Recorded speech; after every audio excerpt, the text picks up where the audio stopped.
1952 ခုနှစ်စစ်မီလီယံကြားမှာမြန်မာတို့ရဲ့ကံကြမ္မာမှီးမိန်နေချိန်မိုးဆိုးဖို့ရွာလေးမှာတော့မျိုးချစ်စိတ်ဓာတ်တွေစတင်နိုးထလာခဲ့ပြီ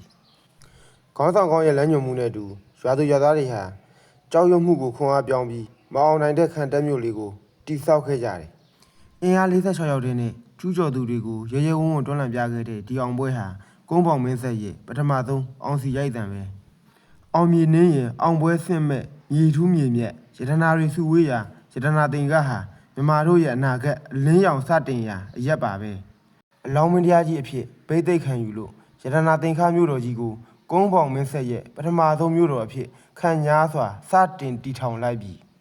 ရတနာတင်ကကုန်းပေါင်မုတ်ဆိုးဘူးရန်ကြီးအောင်နဲ့ရွှေဘိုနာမည်၅မျိုးနဲ့တမိုင်းတွင်တဲ့ဒီမြေဟာမြမအာနာဇက်ပြန်လည်မြင့်တင်ရာနေရာပါအောင်မြေရွှေဘိုကစတင်ခဲ့တဲ့ဒီခရီးလမ်းဟာမြန်မာပြည်တဝန်းလုံးကိုပြန်လည်စူးစီးနိုင်ခဲ့တဲ့အထိအောင်မြင်မှုတွေရဲ့အစပြုရာမြို့တော်ပဲဖြစ်ပါတယ်အခုလိုစိတ်ဝင်စားစရာကောင်းတဲ့တမိုင်းဗီဒီယိုတွေကိုကြည့်ဖို့အတွက်အကောင့်လေးကိုဖော်ထုတ်လုပ်သွားကြပါဦး